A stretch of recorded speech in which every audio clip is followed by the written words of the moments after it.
Bienvenidos al episodio 2, China, el alfil, la pieza que no domina por volumen, sino por ángulo. El alfil no se impone de frente, aparece de una diagonal larga, atraviesa el tablero sin pedir permiso y te gana sin que te des cuenta cuándo empezó la maniobra. Y China hoy es exactamente eso, una potencia que dejó de competir por titulares y empezó a competir por infraestructura, por cuellos de botella, por control de flujos. En este 2026, con el cielo marcando cambio de era, el alfil se vuelve totalmente protagonista. Primero, limpiemos la caricatura. China no improvisa, China planifica.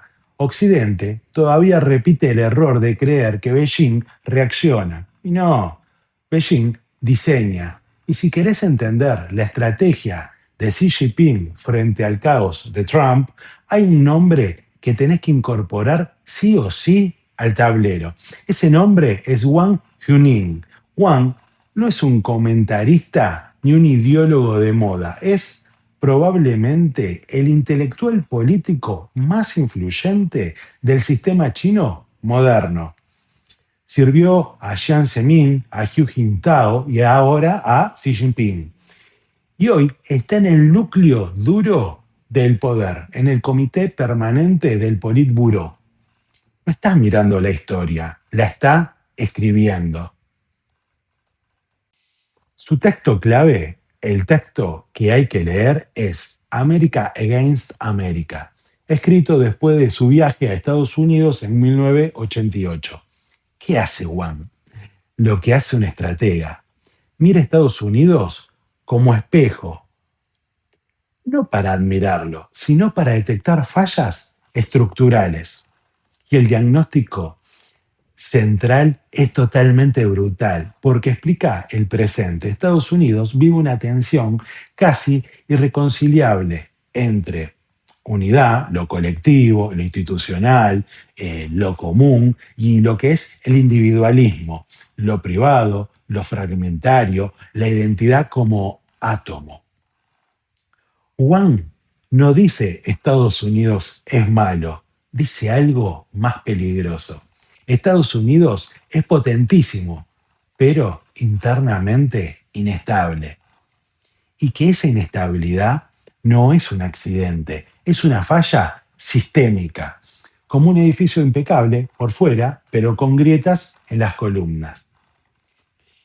Después Wang observa la modernidad americana como una red y lo hace con una síntesis quirúrgica. Lo mira con las 4 C: cars, calls, computers and cards. Autos, teléfonos, computadoras, tarjetas. Y su mirada es más profunda que sociológica. Eso no son objetos, dice, son mecanismos de organización social. Autos, una sociedad en movimiento, que también mueve impulsos, tensiones, violencia, velocidad. Luego dice teléfonos, sistemas nerviosos de información, pero también de ansiedad y de control. Computadoras, eficiencia, pero vulnerabilidad sistémica. Un virus, una falla, y se cae el módulo entero. Luego, con las tarjetas, dice gestión simbólica, pero también fraude, delito, dependencia. Y acá Wang deja una idea que hoy, en este 2026, suena directamente profética. Cuanto más tecnificada es una sociedad, más eficiente y más frágil. Más conectada y más vulnerable al caos. Y después mete el cuchillo cultural, la mercantilización total, no como etiqueta de capitalismo para debatir en abstracto, sino como un mecanismo íntimo. Cuando todo entra en lógica de intercambio, el empleo, el tiempo, el prestigio, el cuerpo, la atención, esa mercantilización, dice Wang, crea un sistema autoorganizado que alivia ¿A quién? Al Estado, pero también deja lo político rehén de lo económico. Y cuando la coordinación falla, la crisis deja de ser solo financiera, se vuelve moral, emocional e identitaria. Y ahí es donde las sociedades se quiebran de verdad, cuando ya no hay relato común y cada persona se vuelve un microestado defendiendo su propio interés. Entonces llega el punto más importante, el que conecta directo con Xi Jinping, con Trump y con este episodio. Wang entiende que en política el poder real no es la ley, es la creencia. Las instituciones son abstractas, necesitan gente que las encarne, que las respete, que crea. Por eso, China, cuando mira a Estados Unidos, no mira solo PBI o portaaviones, mira cohesión, mira confianza, obediencia, respeto, respeto por las reglas no escritas. Porque cuando eso se rompe, la democracia no cae por ley, cae por delegitimación interna.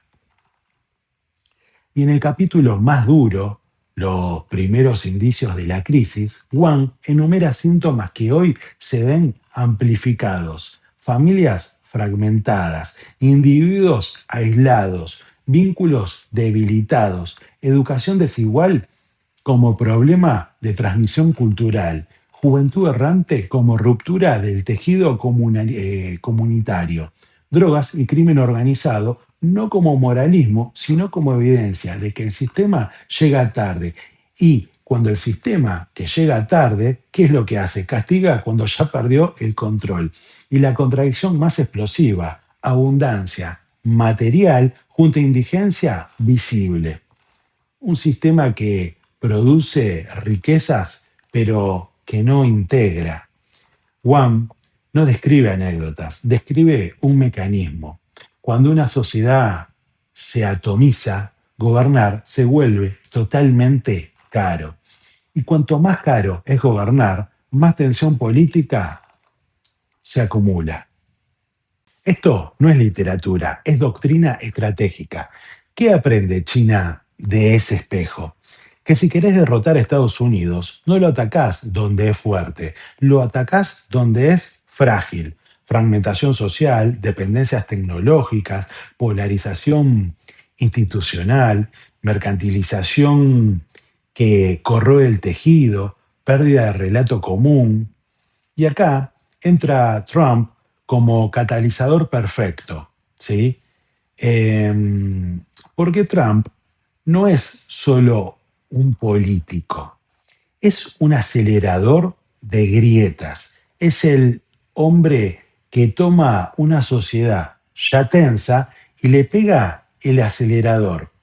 Institución contra carisma, regla contra espectáculo, Estado contra tribuna. Trump no negocia con China, actúa como si el mundo fuera un ring.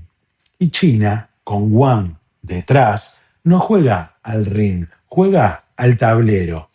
A largo plazo, con paciencia, con nervio frío. Mientras Trump busca ganar el día, China busca ganar el régimen.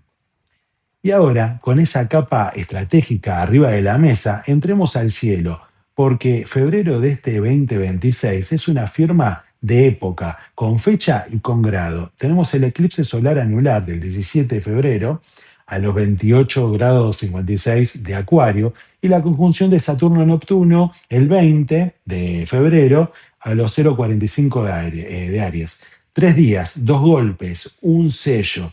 Y en la carta de China, esto cae con una claridad quirúrgica. El eclipse de Acuario activa la casa 1 de China, la identidad del Estado, forma, máscara, cuerpo nacional.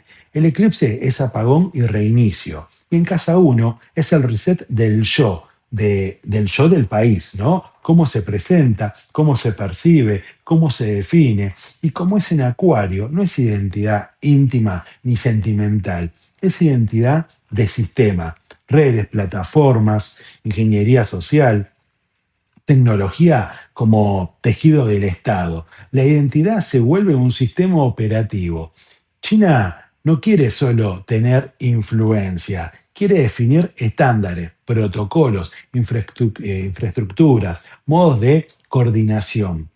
Eso es Acuario puro, gobernar nodos. Y 3 días después tenemos la conjunción de Saturno-Neptuno en los cero de Aries, como decíamos anteriormente, que cae en su casa 2, la caja nacional, los recursos, el tesoro, la soberanía material. La casa 2 es lo que un país puede sostener de verdad. Saturno pide inventario y disciplina ahí. ¿Qué se financia? ¿Qué se restringe? ¿Qué se prioriza? Y Neptuno trae flujo, opacidad narrativa, legitimidad simbólica, juntos en Aries, en el punto cero, escriben un contrato nuevo. El Estado redefine su base material con decisión. Aries no pide permiso, Aries ejecuta. Eso se siente como cambio de régimen, no como noticia. El eje opuesto a la 2 es la 8. Y en la casa 8 en Libra, está el Sol, Mercurio y Neptuno. Eso vuelve la lectura mucho más potente porque te muestra el método chino. Soberanía material dura, la casa 2 en Aries, sosteniéndose en pactos, redes, interdependencias y diplomacia narrativa, casa 8 en Libra. China no rompe el sistema financiero, lo rediseña desde adentro, no dinamita la mesa, cambia el contrato. Y con Mercurio y Neptuno ahí, la dimensión de relato y negociación se vuelve un instrumento real de poder.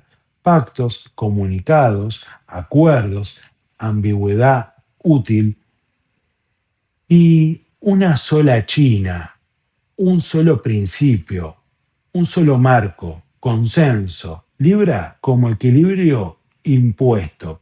Y después viene la cuadratura que electrifica todo el futuro. Saturno-Neptuno en la casa 2, cuadrando a su Urano natal en Cáncer en la casa 5. La casa 5 no es romance, es natalidad, niños, escuela pública, juventud, futuro, futuro social y también especulación e inversiones públicas como termómetro de confianza. Entonces, la atención es exacta. La Caja Nacional necesita ordenarse, protegerse, redefinirse, y eso choca con el futuro social, la educación, la natalidad, la movilidad, expectativas, apetito de riesgo. Urano en casa 5 mete shock, cambios bruscos en las políticas de juventud, de educación, giro sobre burbujas o sectores especulativos. Mucha tensión cultural sobre qué futuro se promete y qué futuro se puede pagar. Esa cuadratura es la sensación de un país diciendo, voy a sostener crecimiento, sí, pero voy a redefinir qué se financia, qué se restringe y qué se convierte en estratégico. Ahora aterricemos esto en materia, la guerra comercial. La guerra comercial cuando se vuelve guerra por comida. Esto que estamos viendo no es un cruce de aranceles. Ese es el titular fácil. Lo real es mucho más crudo. Cuando una guerra comercial se mete con alimentos, deja de ser económica y pasa al terreno del poder. Porque la comida no espera, la comida no negocia y la comida no perdona. Un dato duro, en el 2025 que pasó, las exportaciones agrícolas de Estados Unidos a China se desplomaron más del 73%. No es corrección, es amputación. Más de 6,8 mil millones de dólares menos desde enero. Eso es caja real que desaparece del Midwest, ¿no? Deudas, quiebras, presión social, rescates. ¿Y quién prende la mecha? Trump. porque Trump convierte problemas complejos en show de fuerza y después el costo lo paga otro, America First, ¿no? Termina siendo América pagando la cuenta. Y el nervio del sistema es la soja. Estados Unidos exporta soja por más de 24 mil millones de dólares al año. Y China, históricamente, fue el cliente más grande para Estados Unidos, ¿no? Entonces, ¿qué pasa cuando está esta guerra de aranceles? Se corta el flujo y el mercado cambia de proveedor. Y en este punto es clave. En soja no sirve arreglar después, porque hay una ventana. Octubre y noviembre son críticos. Si perdés la ventana, el año se borra. En 2018 pasó eso, ¿no? Se reconciliaron después, pero el ciclo ya estaba roto y el agujero se tapó con rescates. Entonces, ¿qué logra Trump con su épica? Logra que China deje de comprarle a Estados Unidos y se vaya a dónde? A dos países muy sojeros, Brasil y Argentina. Y esto no es solo soja, es reconfiguración hemisférica. Brasil aparece como reemplazo natural porque las temporadas de Brasil se complementan con las de Estados Unidos. Entonces China adelanta compras, se asegura stock, ¿no es cierto? Y después ingresa Argentina que captura demanda. La guerra comercial no mueve solo mercancías, mueve alianzas. Y cuando cambian los flujos, siempre cambia la política. Y mientras tanto, adentro en Estados Unidos, Trump se dispara en el pie con costos internos, ¿no? Los fertilizantes suben, los insumos se encarecen, tarifas a ingredientes importados, ¿no? El margen comprimido, los productores asfixiados, los precios finales mucho más altos, inflación de costos, transferencia de riesgo al eslabón mucho más débil. Trump vende dureza, pero fabrica inestabilidad. Y cuando el comercio se vuelve impredecible y el mundo se organiza por bloques, el mercado hace lo que siempre hace. Busca activos que sobrevivan a la política. Y ahí ingresa nuevamente el oro. No por mística de estructura. El oro es el termómetro de la confianza cuando los estados se vuelven impredecibles, ¿no? Y ahora conecta esto con Taiwán, porque ahí se juega el tablero de verdad. Para China, Taiwán no es solo territorio, es percepción, es cohesión y control de nodos tecnológicos. La batalla no es solo militar, es psicológica, tecnológica y económica. Si Estados Unidos entra en un ciclo de crisis interna, polarización, crisis de confianza, disfunción institucional, su capacidad de sostener compromisos externos se erosiona. Entonces, la pregunta real no es, ¿China invadirá? La pregunta real es, ¿Estados Unidos puede sostener coherencia estratégica mientras se descompone por dentro? Y Taiwán vuelve a ser útil para Xi Jinping porque le dio un marco. Occidente no cae por derrota externa, cae por contradicción interna. Por eso, este episodio es objetivo y con rigor, no propaganda, porque China lee el colapso americano como manual, no como chisme. China no improvisa, capitaliza. Mientras Trump convierte el mundo en un ring, China convierte el mundo en tablero. Mientras Trump rompe lo previsible, China busca continuidad. Y en un ciclo como este de febrero 2026, con el eclipse anular en Acuario y la conjunción de Saturno-Neptuno en Aries, la continuidad vale más que la épica. Esa es la diagonal del alfil. No te vence por fuerza bruta, te obliga a jugar en su geometría. China, sí, es el alfil, la pieza que gana sin gritar, la que castiga desde el ángulo largo. Y el pecado clásico de Occidente es creer que el poder se anuncia. No, el poder se instala. Esto fue Analético 29, el capítulo 2, China, el alfil. Y te lo decimos sin humo. En el tablero nadie se mueve porque quiere, se mueve porque el ciclo se lo exige. Nos vemos en el próximo capítulo, cuando el movimiento se vuelva forma.